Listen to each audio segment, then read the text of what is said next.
Buku itu terbit di bulan Juni 2002. Ya, mungkin yang perlu dipertegas, buku itu sudah tercetak sebanyak 2 juta eksemplar. Logikanya terlepas kualitas buku, kalau buku tersebut berjudul Aku Bangga Anak PKI, lalu kemudian dicetak sampai 2 juta eksemplar, kalau itu sampai di rumah, berarti kan yang lihat bukan hanya 1 orang. Ya, saya sudah telusur dan sudah saya coba baca agak teliti, buku itu memang sesungguhnya dari segi buku nggak ada secara akademis, tapi efek sense of PKI kuat. Terus terang saja para jamaah sekalian, saya ingin katakan mereka sedang menunggu waktunya kita betul-betul tidak siap. Maka tadi Ustaz Wahid sudah cukup bagus memberikan satu strik tentang sajaan. Ya. Misalnya dari saya nih tawaran secara singkat karena waktunya tidak mungkin saya berpanjang. Bagaimana bagi siapapun yang kebetulan sekarang menyimak di secara luas, saya mengajak kalau memang mau ada pertemuan yang berhubungan dengan pemutaran film G30 SPKI, saya menawarkan pertemuan tersebut adalah pembekalan untuk para komentator. Gitu Bu. Karena kalau saya diundang lagi suruh cerita, itu akhirnya saya cuma minta jadi saya tukang dongeng. Ya, itu sudah kita tempuh di Muhammadiyah Jakarta Pusat tahun lalu. Itu kita undang 200 masjid. Jadi saya datang menjelaskan tentang, kan ada beberapa film yang pertama G30 SPKI, yang kedua Operasi Trisula yang di Blitar Selatan. Atau kalau mau lihat lagi bagaimana kelakuan negeri-negeri yang berpaham komunisme, itu kalau kita lihat film-film ini mengerikan. Nah sekarang ada anak yang malah membangga-banggakan PKI. Bahkan anak-anak itu sampai ketika dia mau masuk ke MI, dia malah menuding-nuding orang-orang yang melarang PKI. Jadi saya ingin katakan PKI ini ada dalam posisi yang semakin sumringah. Ya, dia udah siap. Ini kalau udah orang Alfian nggak didengerin lagi, bagus nih. Siapa lagi didengerin? PKI-nya mana? PKI-nya ada di istana, PKI-nya ada di DPR. Itu terang-terangan saya sempat ngobrol dengan Vitor Suryani. Vitor kan sekarang nggak di istana lagi. Dia telepon saya karena dia berbenturan dengan salah satu teman di KSP. Dia cerita sama saya, yang antum ngomong itu benar.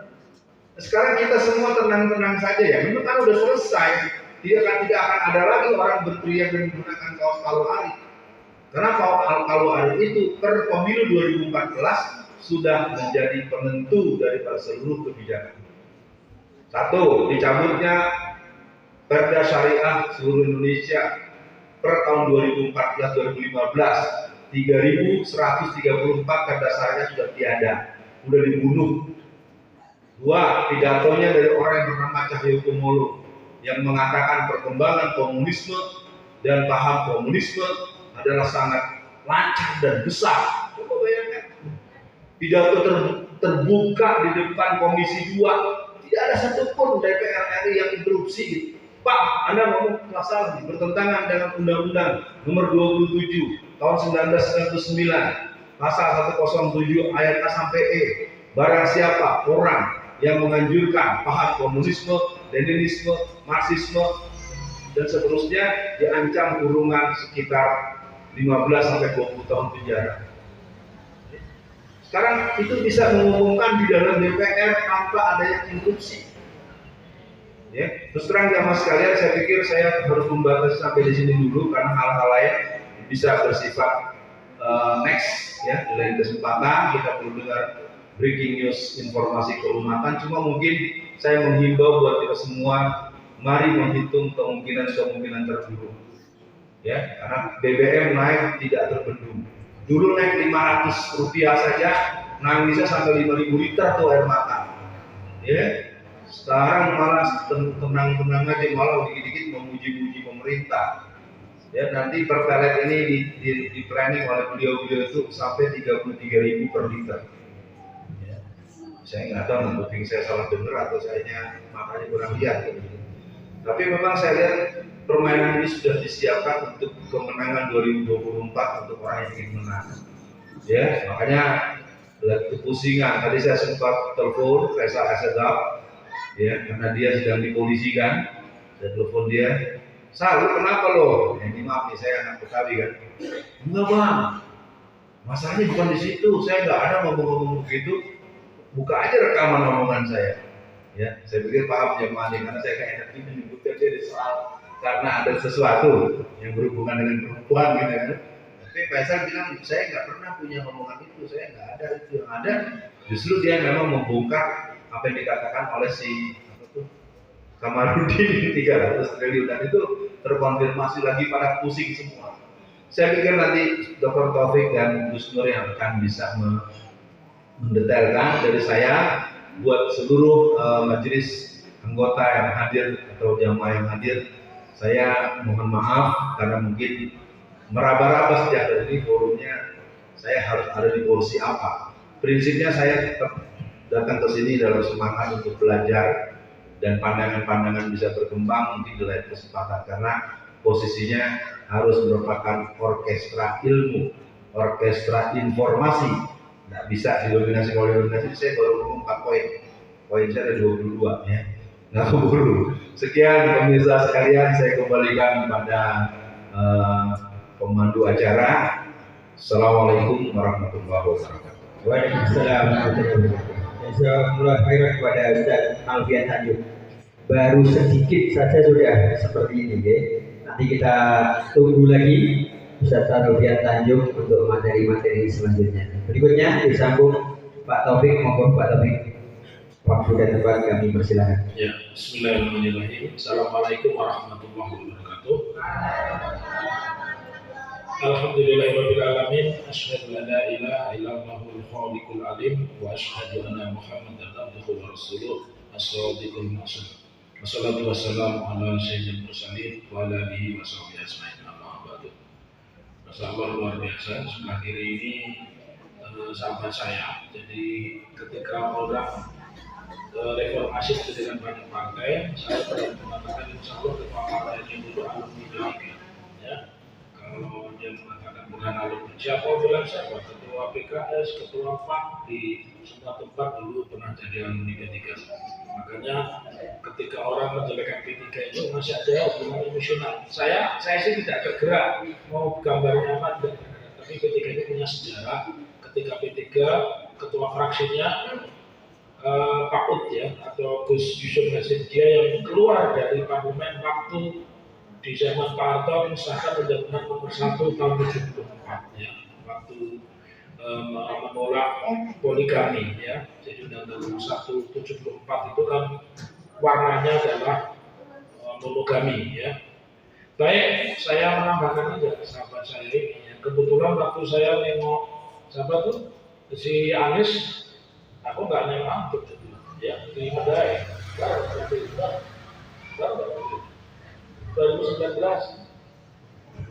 Sorry bukan Anies, siapa tuh Dani Dewa ya udah keluar.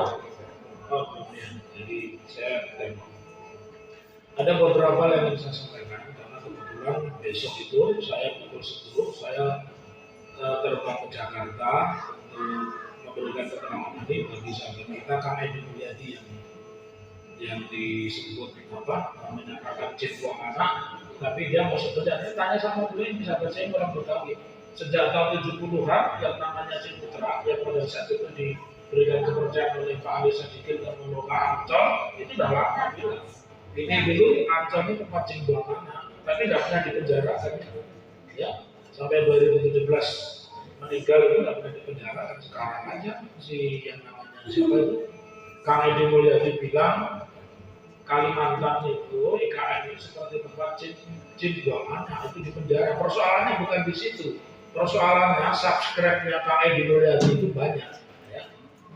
Dan saya berada pada wilayah itu pada saat Gus Dur di Palu, saya juga memberikan keterangan ahli. Besok juga begitu. Tanggal 5 saya memberikan keterangan ahli di Mataram juga ada Ustadz yang dipenjarakan karena undang-undang ITE.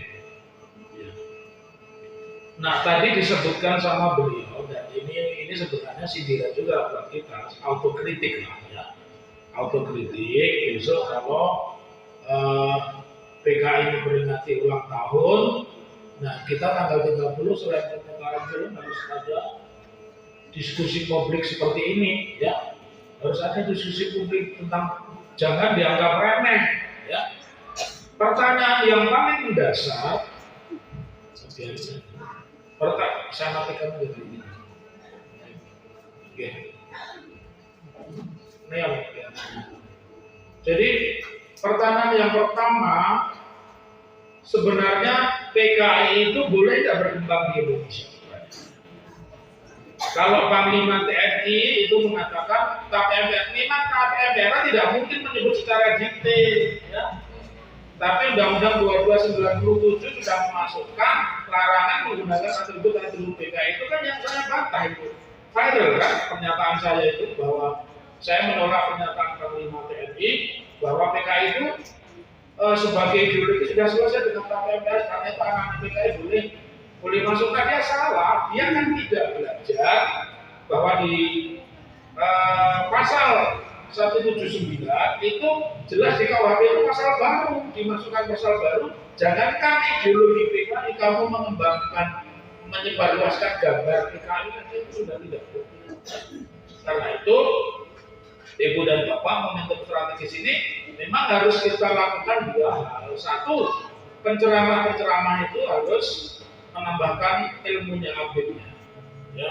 Kemudian yang kedua, mau tidak mau dia harus belajar hukum. Saya paling sering mengkritik di WhatsApp itu berita tidak jelas, sembuh kanibal. Padahal itu liar, saya pasti marah-marah. Karena orang ini bodoh.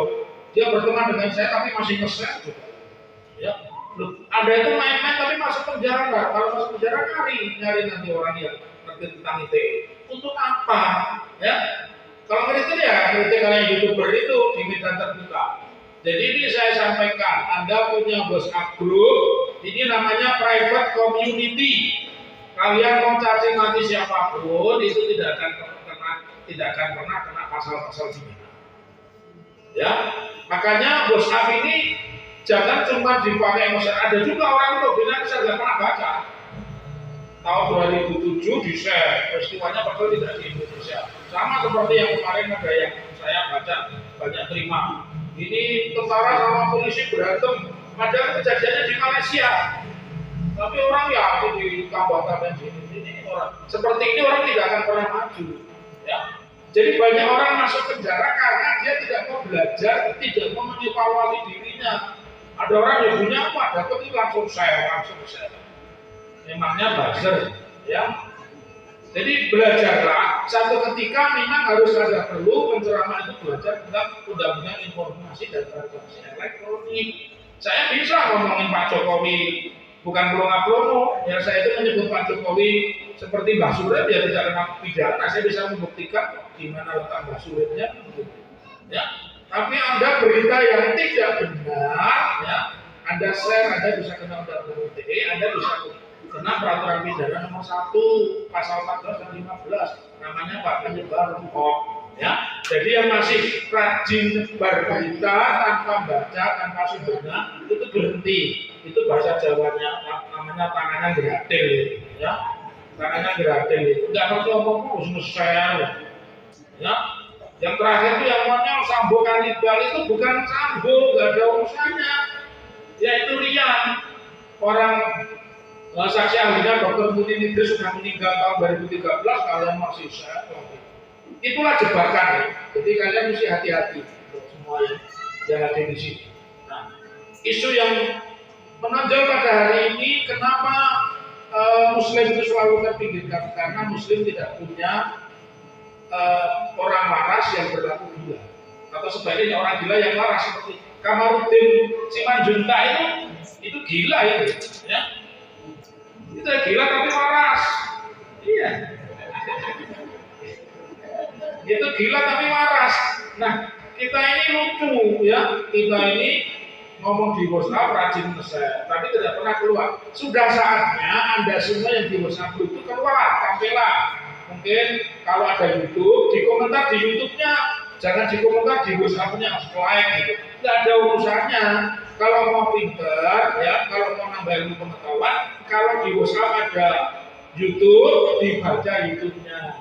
Kalau nggak punya modal, datang ke WiFi pemerintah kota, atau ngopi bareng teman-temannya itu buka. jangan langsung nge-share. Nggak mungkin ceritanya nge-share itu paling yang mayoritas berobosan seperti itu. Oleh karena itu kenapa tidak ada berubah? Ya karena hobi Anda cuma pindahin konten aja, tidak pernah lihat konten. Jadi mulai sekarang kalau mau pinter dibuka, ya. Kenapa dibuka itu WhatsApp-nya itu? Kalau itu YouTube ceritanya apa dikasih komentar, itu baru namanya berjuang, ya. Tapi kalau share dulu beritanya orang kalau kita dari ini sudah lama, oh maaf ya. Nah itu sekolah yang pintar-pintar itu, ya. Jadi dialektika kita ini dialektika yang selalu tertinggal. Karena kita ini seperti pertandingan sepak bola. Membentuk klub, membentuk supporter, sama juga Anda mendukung Anies, tapi tidak pernah tahu pintunya di mana mendukung Anies. Komunitas Anies berdiri di mana-mana. Kalau masih memakai undang-undang pemilu seperti yang sekarang, parlemen threshold-nya, presiden threshold-nya harus 20%, nggak ada pintu buat Anies. Ya, Anda mesti share itu, mesti tutup kalau perlu ngirim surat kepada semua partai, fraksi-fraksi yang masih simpati sama Anies untuk berkoalisi, itu baru mendukung di mana-mana pakai kaos Anies. Kampanyenya goblok, kampanyenya di depannya Gibran. Ya. Itu kan goblok kita. Besok mau kiamat saja ada pemilu PDIP atau pemilih Gibran. Benar apa enggak? Itu logonya mau diganti apapun tetap dipilih. Kampanye di tempatnya Gibran. Kampanye di balai kota, di rumah dinas wali kota. Enggak bakal berubah apapun. Itu cara-cara yang tidak cerdas. Jadi mulai hari ini harus berubah cara berpolitik kita. Kenapa orang-orang PKI berkuasa? Karena mereka punya solidaritas kelompok yang sangat kuat. Kita ini nggak punya solidaritas kelompok. Bahkan kalau perlu orang sedang bermasalah pun dicari-cari temannya banyak itu Pak. Jadi dia kalau ceramah begini, dan DPT yang ngomongnya barang setelah dia kena masalah kalian kalian persekusi. Nggak boleh.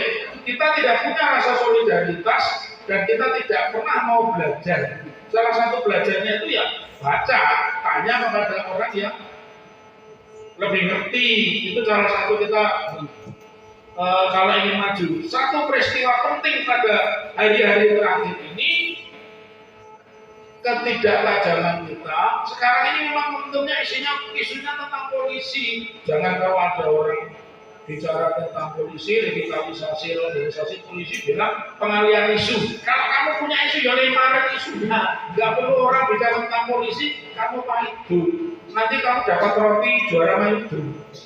Kalau kayak sopo-sopo, ada orang bicara, wah itu kalau pengalian isu, pengalian isu.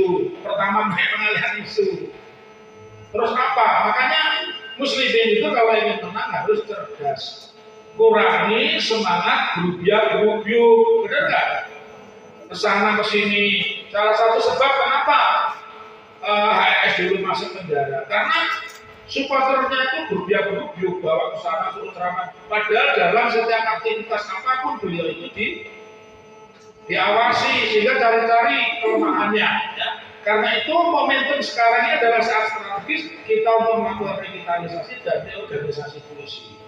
Jadi polisi yang benar sesuai dengan Undang-Undang 22 tahun 2002, polisi itu fungsinya hanya 3. 1, menjaga keamanan warga negara, melindungi warga negara, dan menegakkan hukum. Polisi yang baik itu bukan seperti sekarang, hampir semua struktur pemerintahan dari Pindad, perusahaan industri angkatan darat dia itu pegang polisi.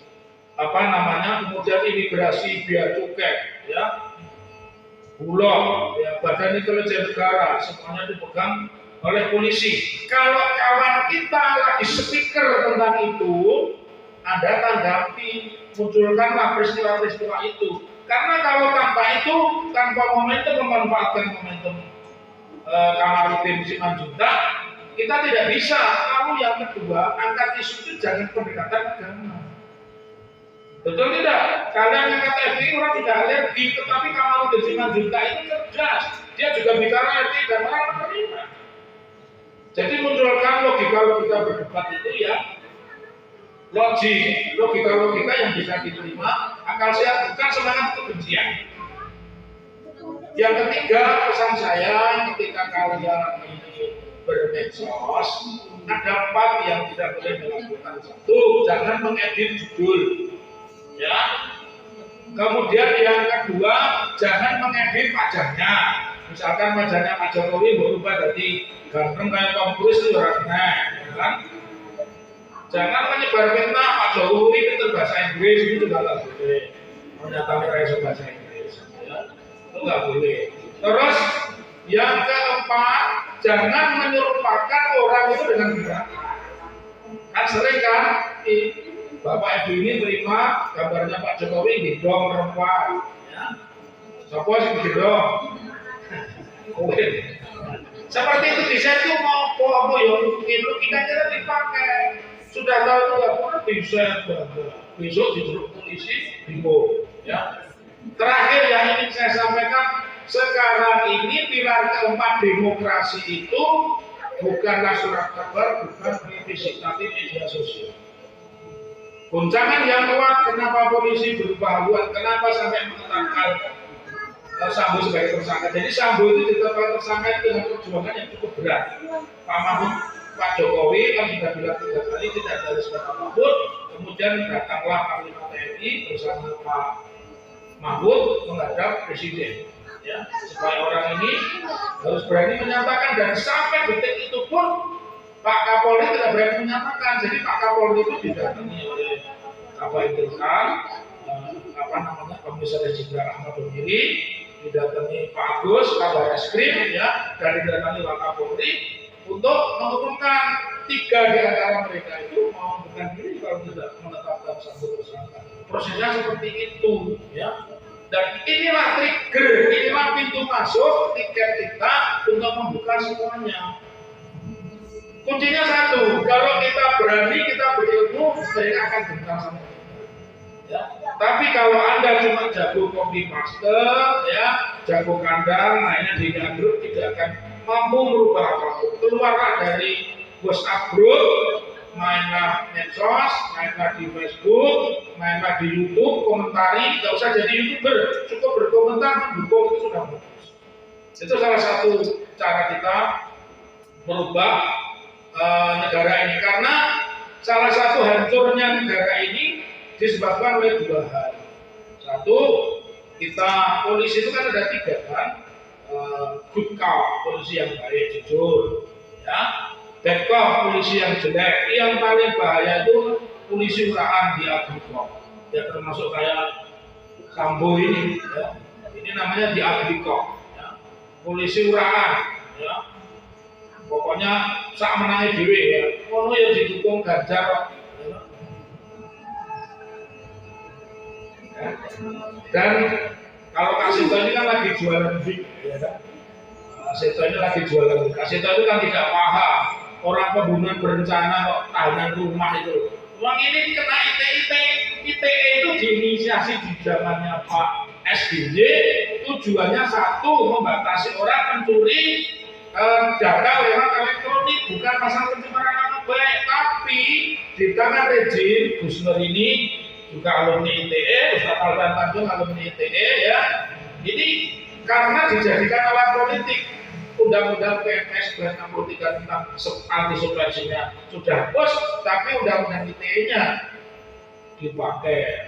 Makanya semua yang ada di sini mudah-mudahan setelah dari sini makin cerdas, ya. Jadi kalau kalian tidak setuju dengan isu politik, lempar isu apa begitu, jangan orang dipakai jodoh itu, ya.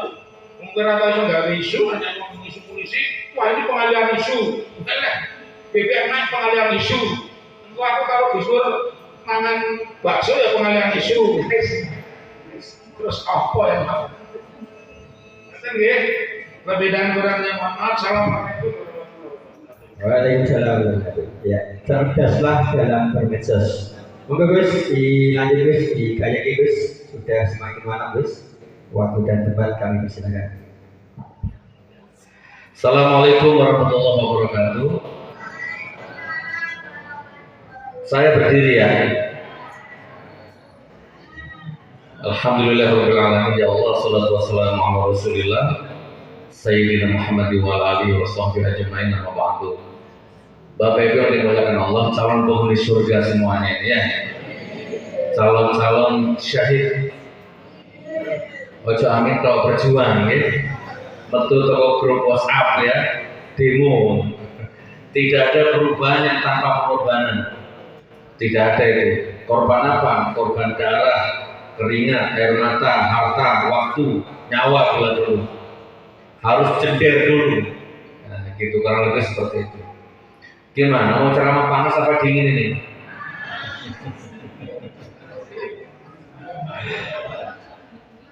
Oke, 2 atau 3 poin. Poin pertama begini, saudaraku. Rezim ini semakin kesana akan semakin hancur, hukumnya pasti. Rezim ini setiap hari menuju kehancuran, menuju pembusukan dirinya, pembusukan kehancuran dirinya itu pasti. Karena saya ngomong berdasarkan data sunatullah, berdasarkan data sistem dari Allah. Gini, coba besok kalau misalkan ada orang naik sepeda motor misalkan ya, ada orang naik sepeda motor terus sama jengkang, apa dinginan itu apa jadi sama jorok ya, atau pokoknya sampai sabotase intinya. Ada orang naik sepeda motor suami istri dengan anaknya 2 boncengnya, berarti ada 4 orang itu sampai sabotase, entah dijongkrano, entah dipasang ranjau paku, intinya orang itu jatuh oleh kedolimannya jenengan, oleh keisengannya jenengan, jatuh. Sepeda motornya rusak, masuk bengkel, habis 1 juta misalkan. Terus anaknya masuk rumah sakit, yang 1 mungkin habis 1 juta, sudah 2 juta. Apalagi yang satunya saya meninggal, ya. Terus kemudian istrinya misalkan waktu itu lagi hamil juga, ternyata keguguran. Oke, dikembangkan ini ya, ini filosofis analoginya begitu. Maka itu akan diaudit sama Allah. Kerugiannya orang itu diaudit dengan sangat detail sama Allah. Rupiah demi rupiah, keringat demi keringat, air mata, bahkan mungkin malam-malam nangis itu istrinya. Ya Allah, keguguran. Sopo sing diukrang noko mau laknatan ya Allah misalnya. Ini gak disunting sama nonton TV nih. Waktu doa itu gak ada media yang tahu, dia cuma sama Allah saja. Maka hanya urusan waktu.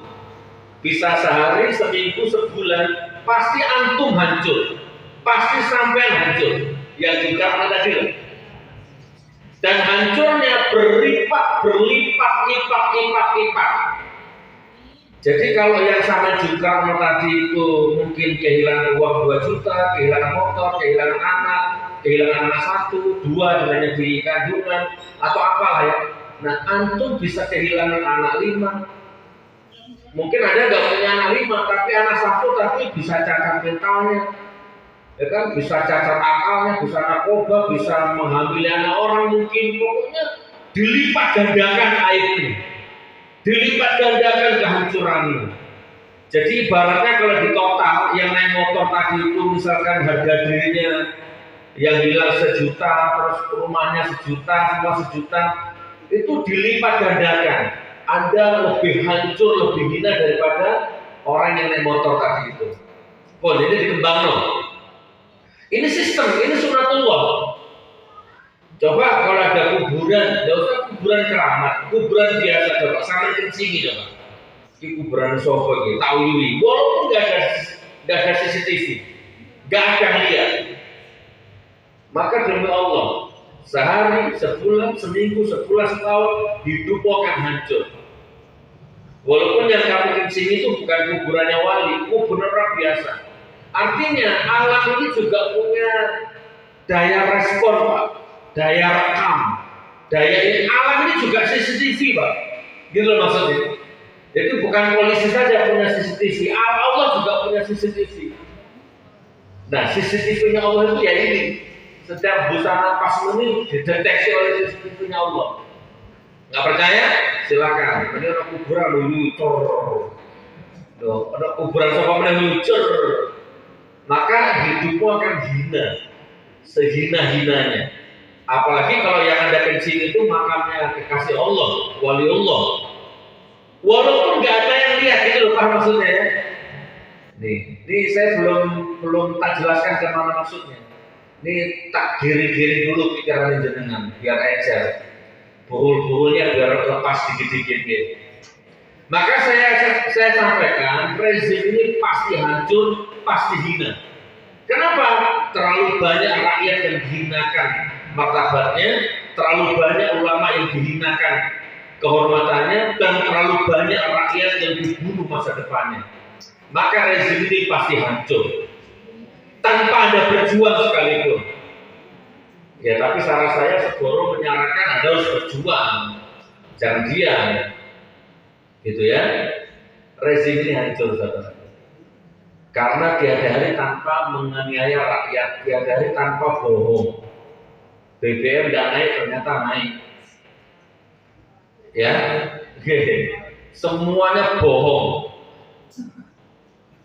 Tapi nggak apa-apa, rezim ini bohong nggak apa-apa, rezim ini ribawi nggak apa-apa. Yang penting Anda yang bohong, Anda nggak ribawi. Karena kadang-kadang juga ada satu hukum gini, Pak. Anda nggak ikut berbuat maksiat, Anda juga jadi korban kadang-kadang. Wattaqu fitnatan la tusibanna alladziina dzalamu minkum khassah. Gitu kan? Al-ayat. Coba kalau di RT sini lingkunganmu ada LGBT atau ada orang yang menzina ibunya atau ada orang yang pesugihan atau ada orang diangkat, maka RT-nya akan ditenggelamkan sama Allah.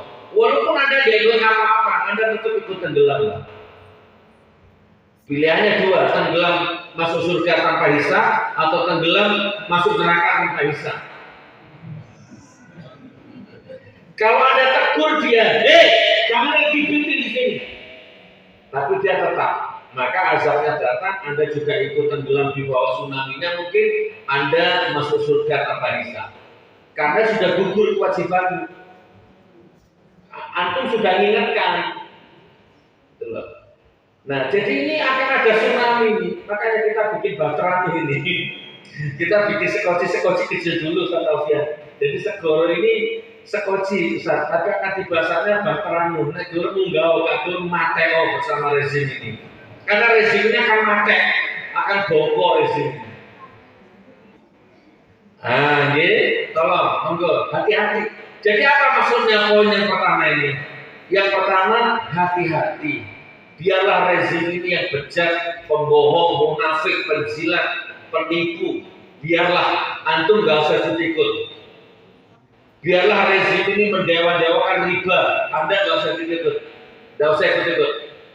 Lebih baik mati kelaparan daripada kenyang makan riba. Lebih baik nganggur daripada kerja tapi modalnya riba. Gak apa-apa rezim ini mendewakan riba. Saudaraku, hati-hati. Anda sedang dimiskinkan secara struktural, dibodohkan secara masif, dan akidahmu juga lagi dirusak secara masif juga. Pinjol sekarang di mana-mana, dilegalitas oleh OJK bahkan. Tinggal download aplikasinya, ting cair 10 juta. Itu jebakan, saudaraku. Waspada. Bu, paham ya? Jadi mulai sekarang jogo nawamu, ya ayyuhalladzina amanu anfusakum wa ahlikum nar. Jaga sudah, karena ini sebentar lagi akan ada wallahu bisawab. Ya, ada bencana yang maha dahsyat. Takutnya Anda ikut jadi tumbalnya, maka jadilah tumbalnya husnul khotimah, betul? Ojo jadi tumbal yang husnul khotimah. Ustaz Alfian Tanjung di penjara, Anda masa tahu malam-malam beliau nangis di dalam sel? Gak ada tahu malam-malam istri beliau almarhum misalkan nangis, ya Rob, suamiku ya Allah dizolimi ya Allah, difitnah ya Allah, dihancurkan nama baiknya ya Allah. Misalkan istrinya beliau nangis begitu. Gak ada metro TV yang ikut yang wawancara istrinya, gak ada tahu. Tapi Allah sudah punya CCTV sendiri, sudah punya ekosistem sendiri, punya sunatullah sendiri.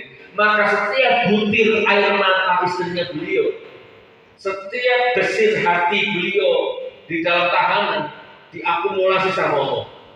Diakumulasi, akhirnya akan tiba masanya dihantamkan ke rezim ini menjadi bala, menjadi musibah.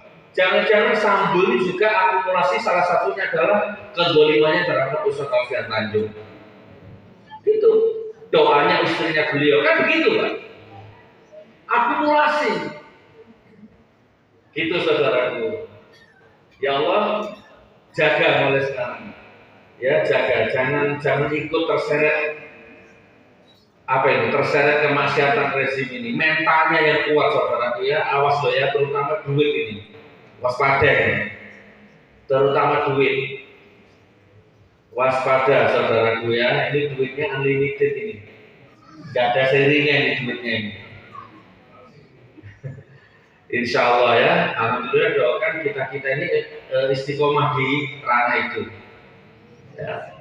Terus apa lagi ya? Jadi, oke, saya sempurnakan dulu poin ini. Rezim ini pasti hancur. Rezim ini pasti tumbang setumbang-tumbangnya. Masuk akal ya? Karena ya tadi itu sampai zalim kepada satu orang, maka zalimnya sama kepada orang itu akan dilipat gandakan kembali kepada Anda. Gak usah jauh-jauh. Ada lurah misalkan, nyalon lurah tapi curang. Maka ketika dia jadi lurah, maka desanya dicabut berkahnya. Ada seorang suami misalkan zina, selingkuh, membohongi istrinya. Misalkan ada camat, bupati, wali kota, menteri saya ini. Terus saya ini proses pemilihannya nggak jujur, curang. Kemudian saya udah gitu gagal jadi pemimpin, gagal jadi suami. Jadi wali kota gagal, jadi bupati gagal. Karena proses pemilihannya sudah nggak benar. Gagal saya main suap, main sogok. Ternyata dari sisi kehidupannya jadi suami pun gagal saya. Ternyata istriku selingkuh misalkan sama sopir misalkan, sama judan misalkan ya, gagal saya jadi suami. Dicabut lah berkahnya. Kalau ibarat aku jadi wali kota, tunggu tanggal mainnya. Wali kota itu berarti apa gitu? Kalau lurah desa gitu. Kalau camat kecamatan, gitu. Kalau camatnya yang dolim, kecamatannya yang diazab sama Allah, betul lah. Kalau wali kota, kabupatennya diazab sama Allah. Kalau ada gubernur yang dolim, ada gubernur yang berjiwa Firaun, maka provinsinya mungkin yang dicabut berkahnya. Nah, kalau ada presiden yang dolim, maka nusantaranya itu dihancurkan sama Allah. Nah, kurang lebih seperti itu. Hukumnya pasti. Siap, hati-hati ya. Stop riba ya. Jangan makan riba, walaupun Rp1.000. Jangan makan duitnya politikus, walaupun PKS. Ya, jangan makan duitnya partai, jangan makan duitnya apa-apa. Lek gelem. Tapi delok wajah jenengan wis aura-aura gelem kaya. Wis terserah wis. Aku gak itu sampean ya. Oke. Monggo, kan kita sudah sering, ini masih 2 poin, agak sampai tepat. Monggo saudaraku, saya bukan hanya teori kok, monggo. Silakan hubungi Cak Roto. Saya punya kendaraannya, saya punya SDM-nya, saya punya alatnya. Kalau sama mau minta pekerjaan, kalau sama minta usaha, Gus nyambut gawe apa penai, monggo. Ya, banyak mau minta apa sana, mulai yang tanpa modal sampai yang punya modal dikit, modal menengah sampai modal paling tinggi ada. Tapi kalau bisa jangan yang tidak pakai modal ya. Jangan, angel nggak pakai modal ya. Ini hukum Cak Roto. Sekarang ini yang paling jalan usaha saya madu rukyah G13. Ya, ada agen saya itu per bulan nggak mati 9 juta per bulan. Cak Roto ini dia yang hitung duitnya. 1 bulan Pak, ya paling sedikit 5 juta. Apa? Kan lumayan ini. Ada hampir berapa Cak? 500 lebih ya. Ada 500 orang di seluruh Indonesia yang jadi agennya. Ya, mulai dari 2 juta, 5 juta, 10 juta, monggo pilih yang mana? Gus Nur, saya nggak punya, kalau utang gimana? Nah, Cak Roto. Ini kan juga bukan hanya teori maksudnya gitu loh saudaraku. Kita ini praktek. Atau kalau Anda punya modal akan naik dikit 50 juta, kita punya ya 50 juta Anda sudah dapat hak legalitas Rp50 Anda dapat 1 unit mobil. 50 juta Anda dapat 1 unit mobil, sudah disetting sangat bagus dalamnya, ada kulkasnya, ada madu senilai 2 juta, dan Anda tinggal jalan saja. Sistem kita rancang nanti. Ya dijual es madu. Pasti laku, Pak. Gus Nur, kalau nggak laku bagaimana? Pasti laku, Pak. Loh Gus Nur, kalau nggak laku, pasti laku, Pak. Iya. Loh masa sih Gus Nur, di mana ada penjual pasti ada pembeli, Pak. Itu hukumnya begitu. Nah soal lakunya pagi, siang, malam, atau sore itu oleh yang memutuskan. Tapi pasti laku. Loh tapi kalau nggak laku, Gus, lari kapayu di dewe sehat dan awak, nggak ada ruginya. Ada, monggo, nanti kita dapat 1 unit mobil, jadi sama bisa ikhtiar usaha itu nggak nganggur. Allah itu nggak lihat, Allah itu yang dilihat usahanya jenengan kok. 50 juta dapat 1 unit mobil. Kalau pagi bisa dipakai es madu, kalau malam bisa dipakai angkringan. Sudah di branding itu, brandingnya saja 3,5 juta. Ada kulkas di dalamnya sekitar 1 juta sampai 2 juta. Ya kan? Hidup mobilnya, hidup pajaknya, nggak mogok. Jadi bukan teori saudaraku. Apa Anda punya duit yang agak besar dikit, monggo buka kafe Gen13 250 sampai 300 juta. Kita yang install sistemnya insya Allah jalan. Ayo Pak, bangkit ekonomi ini biar nggak jilat terus sampai ini. Ayo bangkit. Kalau memang, nggak pernah jilat, alhamdulillah. Ya kalau memang nggak punya modal, sementara punya harga diri lah. Modal nggak punya nih Gus Abed, dia sudah punya harga diri minimal. Sampai Allah ngasih modal nanti. Gitu. Oke, sekarang yang kedua, apa tadi yang kedua lupa saya. Nah, jadi yang pertama rezim ini pasti hancur. Nah, terus kemudian karena rezim ini sudah terlalu menzolimi rakyatnya, ya menzolimi Anda semua, menzolimi ulama-ulama kita. Yang kedua, kita ini sudah banyak kehilangan momentum. Kita masih ingat dulu, saya Pak Taufik sama Ustaz Taufik Tanjung ini kan kita sering dengar itu, tunggu komando ulama, tunggu komando ulama. Itu saya paling benci kalau dengar ada orang ngomong tunggu komando ulama itu Pak. Itu kalau bahasanya Pak Taufik tadi itu orang tahu moco bodoh mesen. Tunggu komando ulama, komandonya sudah datang tapi dia nggak jalan Pak. Kita terlalu banyak kehilangan momentum.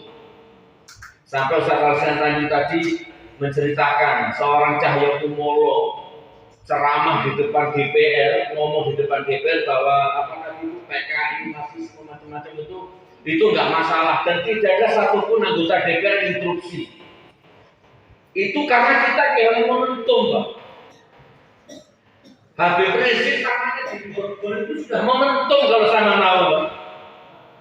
Dasarnya itu sudah komando lama itu. Saya berani ngomong gini karena saya bukan teori, Pak. Sudah alumni saya ini. Makanya ulangi PDIP aku sama turun. Gitu saudaraku. Kadang saya nakal Ustaz, kadang saya itu nakal otaknya. Tahu gini 212 itu nggak usah pulang, ya. Langsung selesai itu Pak. Repot mengulangi lagi 212. Seandainya tahu gini 212 itu mungkin saya pegang mic serbu selesai Pak. Entek ya kata Pak. Nah itu kita kehilangan momentum Pak. Ya kan Pancasila dirubah jadi Ekasila, kita ya diem kehilangan momentum saudaraku. Ya tapi ayolah jangan sampai kita kehilangan momentum lagi lah. Ya bagaimana ini? Ini Ustaz Bahar Al-Babi Bahar ya sudah divonis bebas ya, tapi ternyata penangguhan penahanannya nggak dikabulkan. Nggak tahu monggo kita jadikan momentum yang mana ini? Apa sekarang Sambo ini? Ya Sambo ini mudah-mudahan kita nggak kehilangan momentum. Ini kan momentum ini Pak, Sambo ini untuk mengobrak-abrik semuanya. Alhamdulillah dengan izin Allah. Terima kasih Brigadir Joshua. Tapi saya mau tanya ya, off the record ya. Ustaz Hasan Tanjung bisa jawab mungkin, atau Pak Taufik bisa jawab. Ya, diedit atau dipotong pertanyaan, atau diupload pertanyaan ini. Itu almarhum itu apakah maksudnya itu bunuh laskar KMSPI? Ya jangan-jangan. Wallahu bisawab ya. Kan itu kan bagian dari Satgasus. Ya kan yang membunuh 6 laskar itu kan kurang lebihnya dia Satgasus yang mahir menghilangkan barang bukti, mahir merusak CCTV dan lain sebagainya, mahir menyiksa. Kan kejadiannya mirip. Wallahu bisawab. Tapi kalau ini kita angkat jadi isu, nanti kita yang salah. Adalah karena ternyata berkat almarhum Joshua ini Allah tunjukkan keadilannya, hancur sampai sehancur-hancurnya ini. Runtuh kerajaan mafia, runtuh kerajaan perjudian, runtuh kerajaan kemaksiatannya hanya dengan kejadian ini. Monggo jadikan momentum ini. Jadi terus ramaikan itu berita itu sampai betul-betul vonis terdakwa dihukum mati. Amin amin ya rabbal alamin. Barakallah. 2 poin ya. Yang terakhir apa tadi? Ya sudah, intinya saudaraku, kalau bisa jangan sampai kehilangan momentum lagi lah. Oke, data ini momen sekarang masih mau Sambo ini jangan sampai kehilangan momentum. Kalau memang dirimu paling apes memang kehilangan momentum, gimana sih Gus Nur? Duit nggak punya, handphone jadul, misalkan ini apes sudah sama dia, BIC nggak punya, terus lagi pakai lampu misalnya. Ya sudahlah, seapes-apesnya kalau memang ada seperti itu, genjot tahajud pula, genjot Tuhanmu, minta sama Allah dulu. Mudah-mudahan Ustaz Taufik, Pak Taufik, Ustaz Muhammad, Ustaz Alfian, saya dan pejuang-pejuang lainnya itu diberikan kekuatan sama Allah dulu. Minimal itulah. Gitu loh saudaraku. Wes biaya juga duwe handphone jadul, duwe gak gablek tahajud semua. Isoe nge-share, sing di-share kita salah. Sakene ibumu bayar awakmu, Pak. Kalau gitu caranya. Allahu Akbar. Takbir. Oke, sekarang kita tanya jawab. Insya Allah Pak Taufik berangkat besok ya, pesawat ya. Saya besok dengan Citylink jam 9. Jam 10.15 beliau pakai Citylink, saya jam 8 pagi pakai kereta. Tapi nanti kita tidur di hotel yang sama di Jakarta, insya Allah. Oke, besoknya saya menghadap Habib Rizik. Ya, insya Allah begitu. Barakallah, ini yang bisa saya sampaikan sampai ketemu di Segoro bulan depan. Oke, alhamdulillah. Terus tadi ada kotak keliling. Nah, ini mumpung saya ingat.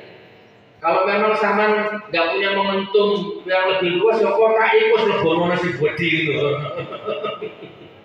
Barakallah. Tanggal 4 September ya, 4 September ini berarti kurang 2 minggu kayaknya. Nah, Segoro, kurang seminggu ya. Segoro di Kota Malang, di tempat saya, di masjid yang saya bangun itu. Monggo, kemarin Bu Hati sama teman-teman hadir ke sana. Ya, monggo silakan. Ya. Jangan sampai kehilangan momentum. Ke sana lakukan ya. Barakallah.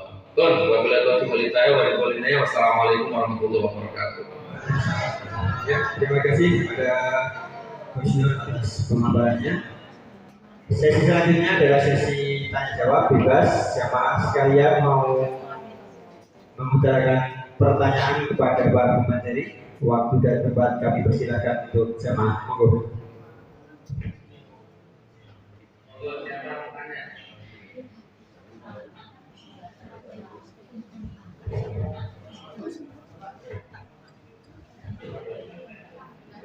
Ada pertanyaan? Tanya sama Ustaz Alfian. Kalau sama nggak nanya berarti sama nggak punya momentum ini. Oke, ada satu.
Oh iya, ada Al-Quran berapa, Mas Buati? Oh, ada 16 Al-Quran. Oh, yang nanya dapat Al-Quran. Oke. Kita anggapi dulu atau anggapi satu-satu dulu ya sebelum ke ibu-ibu. Tunggu.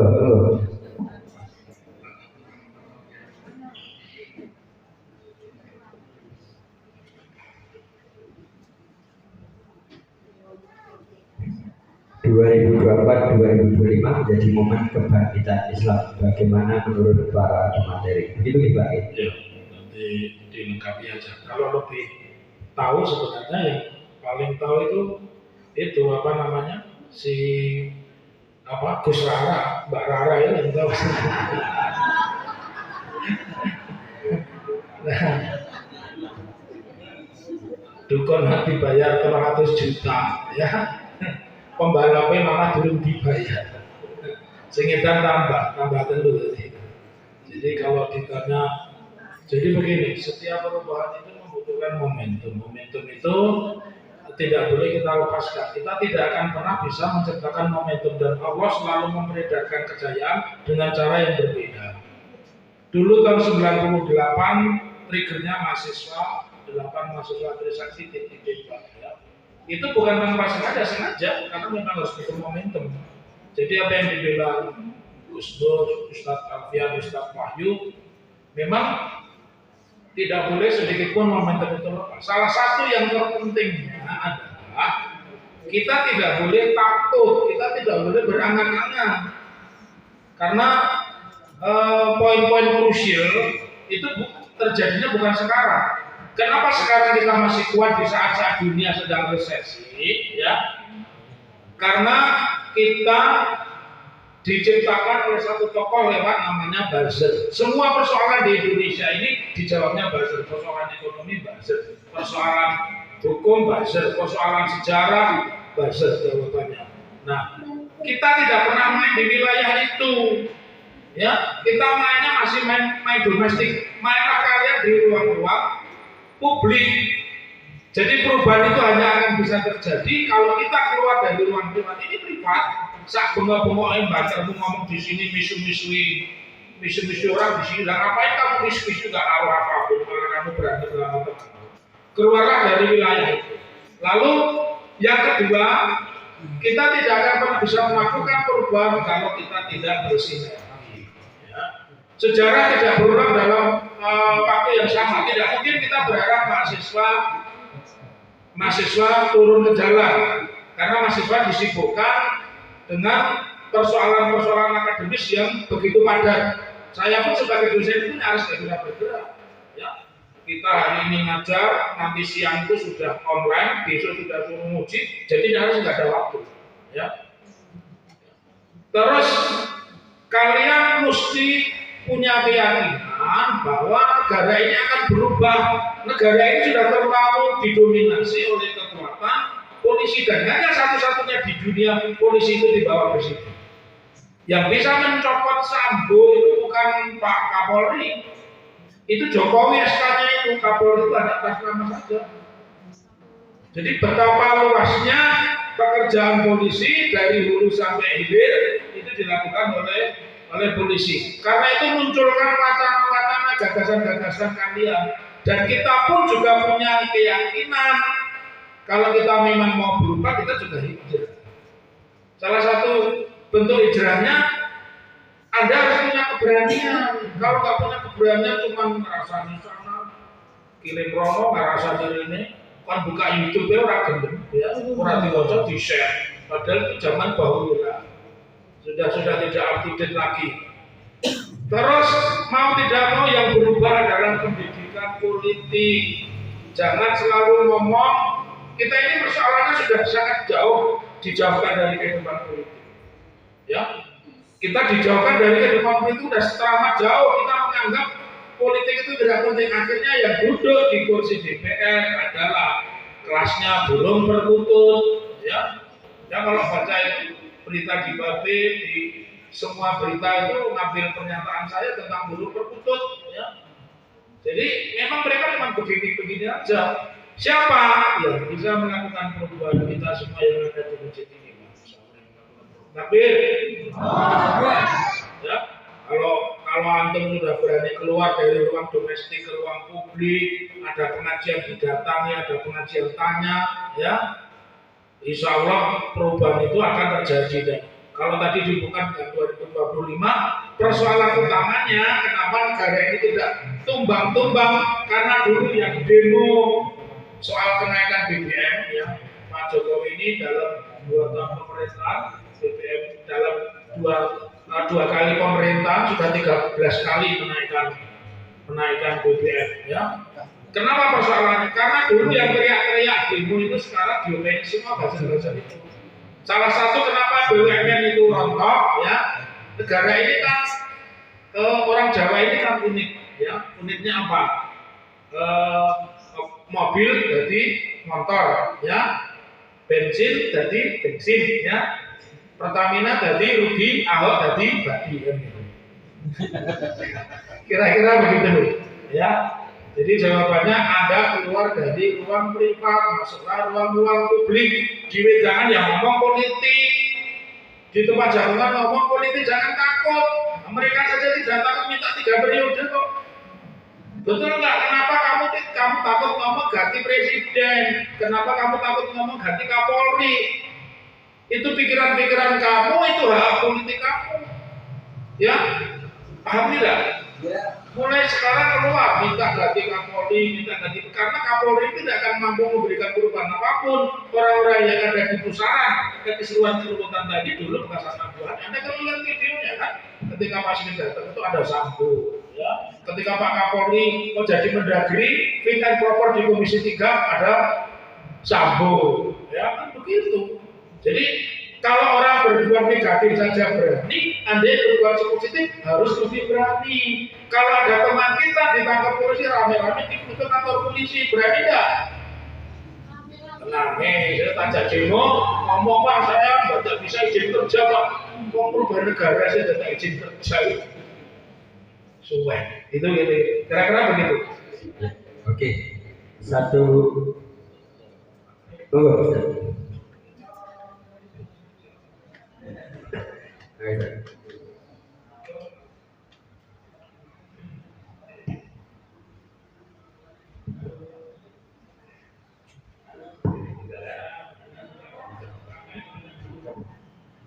Jawabannya ada pertanyaan lagi yang related, Ustaz. Satu lagi nanti sekali jawab dari Ibu Purni dulu.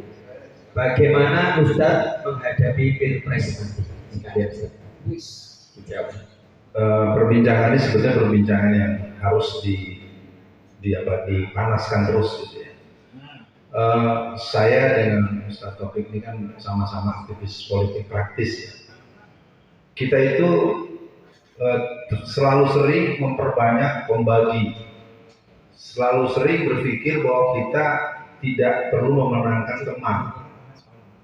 Itu yang saya kadang-kadang sering memunculkan ayat beberapa ulama-ulama di katakanlah di Jawa Tengah ini bisikin saya, jangan sering-sering baca ayat itu. Ayatnya begini, tahsabuhum jami'an wa qulubuhum shatta. Memang betul, asbabun nuzul ayat ini memberikan ajaran kepada kita tidak sehebat yang kita duga, mereka ternyata rapuh. Nah sekarang pertanyaan kita adalah membangun kekuatan politik itu pilihan pertama adalah kita menyadari bahwa bicara politik, bicara kalah menang. Itu dulu. Nah kalau umat Islam mau kalah terus, sering-sering aja punya banyak calon. Itu contoh ya, salah satu pemilihan gubernur di Kalimantan.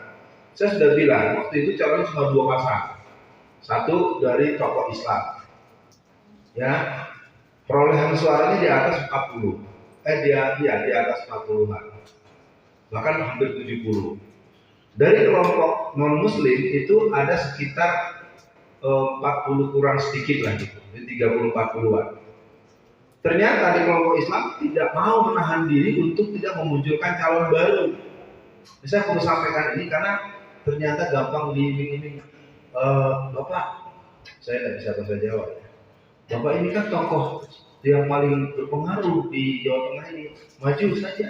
Nih dikasih ongkos awal 10 miliar. Nah dengan beliau maju berarti 71 dibagi 2.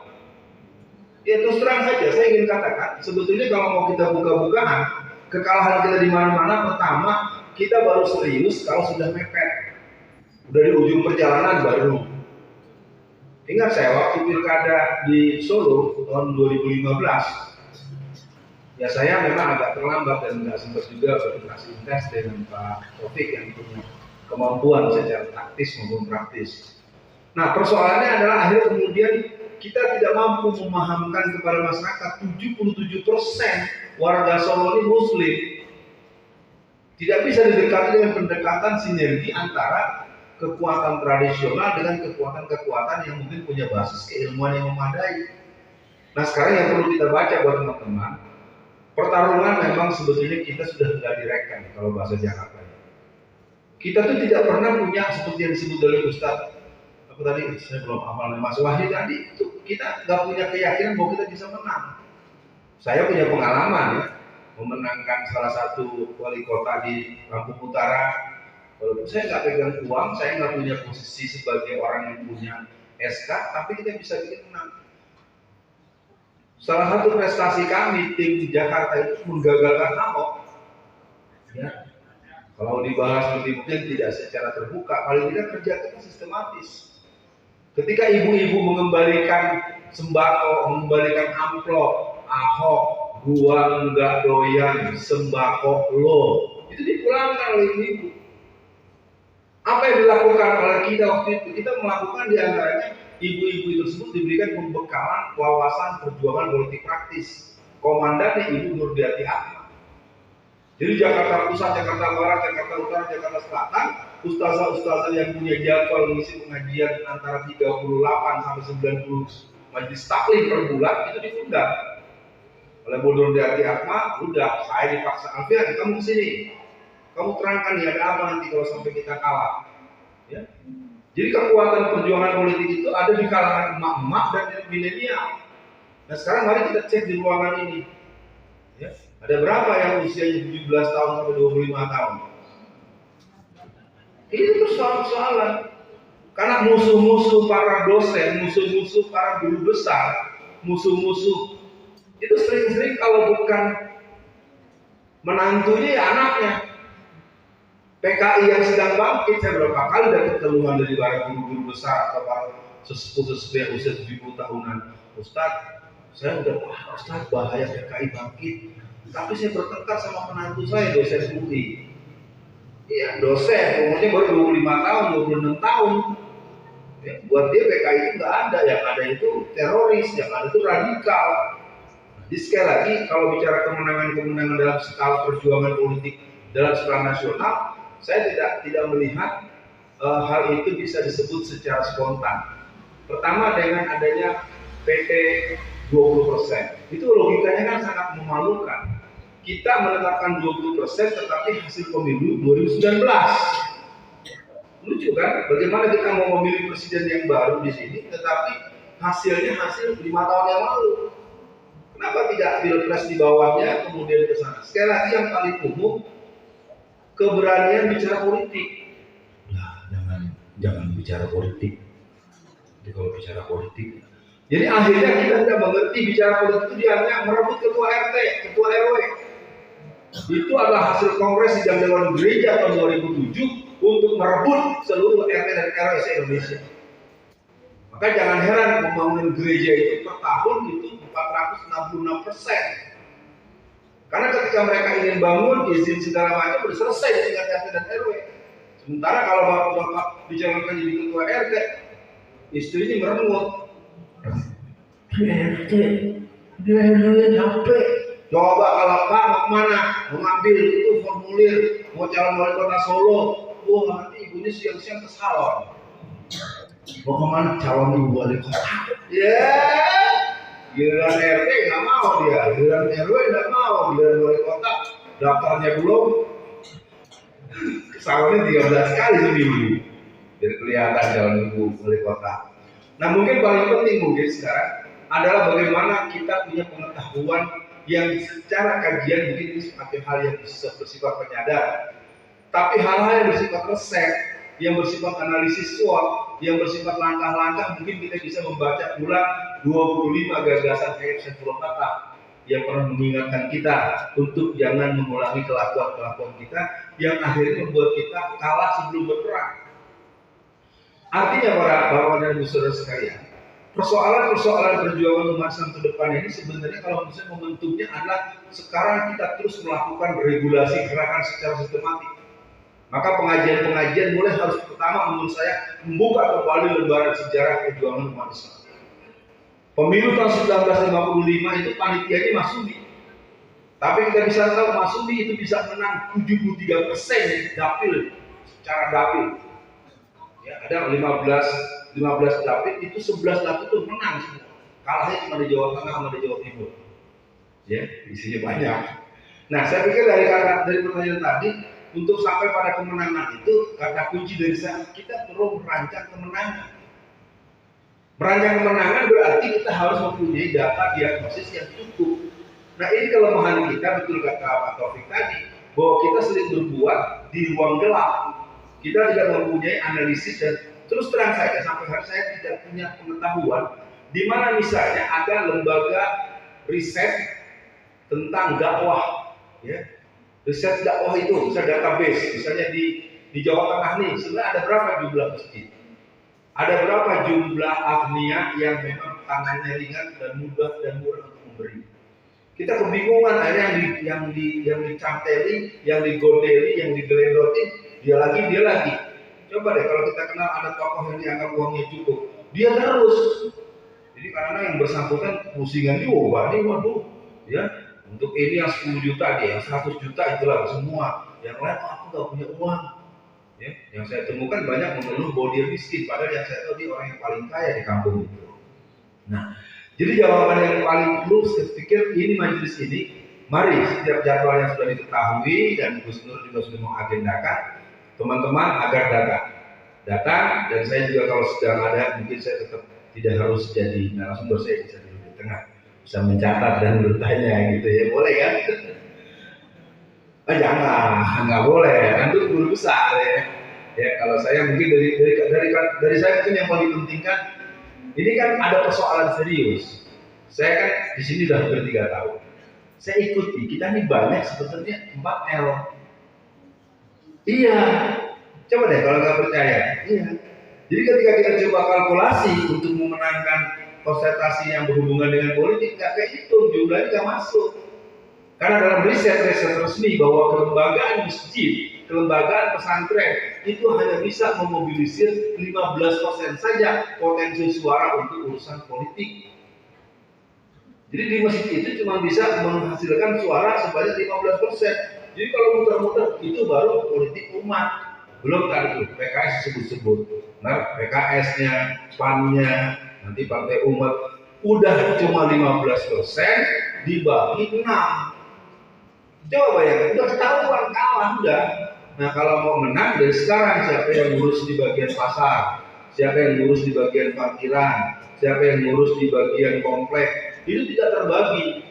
Apalagi kelompok-kelompok orang yang ekonominya mapan, itu paling tidak mau ada pengajian politik. Udah wanti-wanti saya bukan banyak lah ya, beberapa kali kalau Ustaz boleh ngisi, Ustaz jangan sedikit pun ngomong soal politik ya. Kami udah capek. Nah kan gimana? Padahal dia butuh pengetahuan tentang persoalan. Saya pikir apa yang ditanyakan oleh Bapak kita tadi merupakan satu wilayah yang membutuhkan penyamaan frekuensi. Kalau saya sudah berazam, ke depan saya hanya ingin menjadi orang yang menjadikan, tidak saya yang menjadi. Karena kalau saya berpikir menjadi, saya sekarang berteman dengan Dr. Taufik, besok saya musuhan. Karena dia besok mau nyalonin kan jadi gubernur Jawa Tengah kan. Nah, saya juga ikhlas sama dia nanti. Mendingan saya dukung Dr. Taufik jadi gubernur Jawa Tengah, gitu. Atau sebaliknya gitu. Berani nggak gitu? Karena kan gitu. Oh, yang pantas itu saya. Itu persoalannya. tapi lebih bagus kita pilih yang terbaik. Karena dulu juga waktu calon pemilihan Gubernur Jawa Tengah itu siapa namanya, Pak Sudirman Said ya, itu orang nggak percaya dapat 42% loh, ya kan, 42%. Jadi jangan anggap, apalagi Gus Dur terkenal bener nih, ya mau jadi gubernur apa jadi menteri? Hah? Menteri Pertahanan. Saya nggak perlu memperpanjang jawaban buat semua yang hadir. Mari kita sadari, kita kompak saja, kita bersatu saja, belum tentu menang. Apalagi kalau kita nggak akur. Itu aja pikiran dari saya sementara, dan tentu tidak memuaskan bagi yang bertanya. Saya kembalikan pada pemandu aja. Terima kasih. Ada takut? Ya, Gus, untuk closing statement pada kesempatan kalau saya jadi presiden, Ustaz Alfian, saya akan menjadi presiden yang termiskin, ya. Dan rakyatku harus kaya raya semua. Kalau ada koruptor langsung tak pancung, tak pateni, tak bakar hidup-hidup. Kalau ada anakku yang KKN, tak mutilasi anakku. Kalau aku jadi presidennya, insya Allah selesai. Tidak apa-apa saya naik Cherry Citul, rakyatku naik Alphard. Yes, gampang itu ya. Paling ya 2 periode cukup.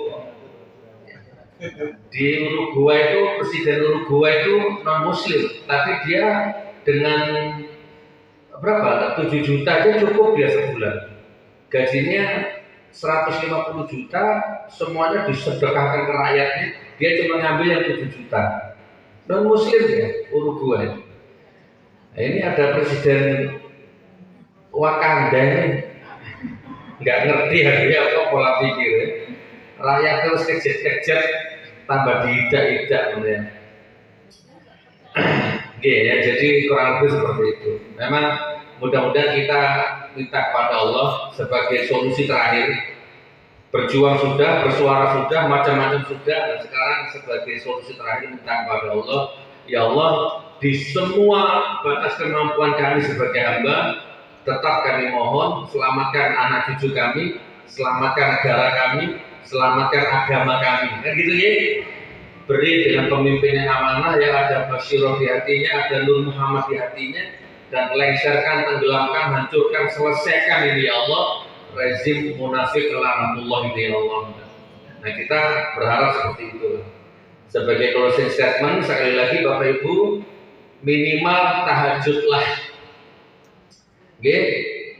Alhamdulillah saya punya istri istiqomah setiap jam 3 itu bangun, walaupun tidurnya 5 menit, jam 3 pasti bangun tuh beliau. Nah, itu yang paling cantik itu. Nah, itu. Ya, berdoa ya, tahajud. Ya Allah, ya Allah, ya Allah, hancurkan kedoliman ini ya Allah. Pasti dikabulkan Pak doanya. Jadi khusus sampai nyatain dulu gak mesti dikabul, ya mungkin ya. Nah, terkabulnya doanya jenengan itu nanti entah lewat apa itu. Lewat Pak Taufik. Tapi saya baru masuk barusan Pak Alfian Tanjung ngomong, ini Pak Taufik ini gimana, wali kota Pak Gubernur? Saya langsung teng. Iya ya. Kayaknya Pak Taufik dari kemarin kan nantang kita terus, ayo keluar. Nah, sekarang kita dorong balik, betul santai saya gitu. Gitu ya. Oke, barakallah. Ya, kita tutup dengan baca Al-Fatihah. Ya. Supaya saya sebentar, tunggu dulu. Niat dulu ya. Saya kasih waktu 3 menit untuk niat. Yang pertama untuk Rasulullah, yang kedua untuk kedua orang tuanya masing-masing. Ya, supaya dikabulkan niatnya jenengan. Jangan-jangan jenengan punya dosa hakul adami sama orang tua yang belum selesai. Nah, kita minta maaf sama orang tua. Kemudian yang terakhir, yang ketiga untuk anak, istri, untuk rumah tangga kita. Ya Allah, saya niat baca Al-Fatihah untuk Rasulullah, untuk kedua orang tua, kemudian untuk bojoku, anakku, rumah tanggaku. Ya Allah, moga-moga apalah perasaan jenengan. Apa yang paling fundamental masalah rumah tangga jenengan apalah. Ekonomi, rumah, apa moga kita. Dan yang terakhir untuk negara kita ini mudah-mudahan segera ditolong sama Allah. Ya, mudah-mudahan Sambo ini menjadi momentum betul-betul untuk runtuhnya rezim ini. Monggo 3 menit berniat dalam hatinya.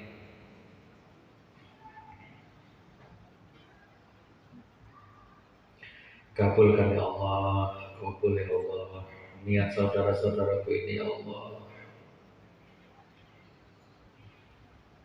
Ampuni kedua orang tua kami ya Allah. Kalau sudah wafat, terangkan kuburnya, lapangkan kuburnya, jadikan penduduk surgamu ya Allah. Ampuni segala masa lalunya ketika hidup di dunia ya Allah. Orang tua kami yang masih hidup, sehatkan badannya, jasmani rohaninya ya Allah. Jadikan orang tua kami ahli sholat ya Allah. Rumah tangga kami sakinah mawaddah warahmah ya Allah.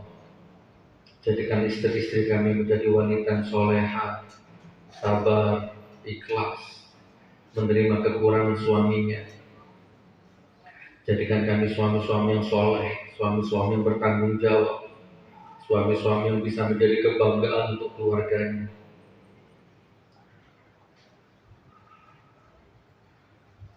Selamatkan bangsa kami, negara kami ini ya Allah.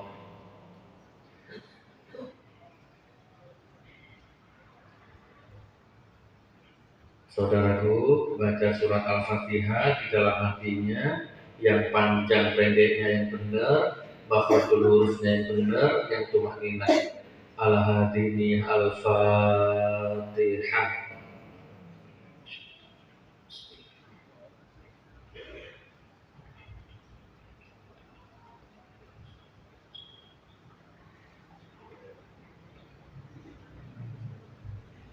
أعوذ بالله من الشيطان الرجيم بسم الله الرحمن الرحيم والصلاة والسلام على رسول الله سيدنا محمد وعلى آله وصحبه أجمعين الحمد لله رب العالمين اللهم صل على سيدنا محمد عبدك ورسولك نبي الأمي اللهم صل على سيدنا محمد صلاة توسع بها علينا الأرزاق وتحسن بها لنا الأخلاق وعلى آله وصحبه وسلم اللهم صل على سيدنا محمد أداة أنواع الرزق والفتوحات يا بشير الذي يبسط رزق لمن يشاء بغير حساب وبسط علي رزقا كثيرا من كل جهات من خزائن رزقك بغير منة مخلوق بفضلك وكرمك وعلى آله وصحبه وسلم ربنا هب لنا من أزواجنا وذرياتنا قرة أعين واجعلنا للمتقين إماما ربنا اغفر لنا ولوالدينا وارحمهما كما ربيانا صغارا يا الله الكافي الغني المغني الوهاب الفتاح الرزق حسبنا الله ونعم الوكيل نعم المولى ونعم النصير ولا حول ولا قوة إلا بالله العلي العظيم ربنا آتنا في الدنيا حسنة وفي الآخرة حسنة وقنا عذاب النار سبحان ربك رب العزة عما يصفون وسلام على المرسلين والحمد لله رب العالمين والسلام عليكم ورحمة الله وبركاته. Ya,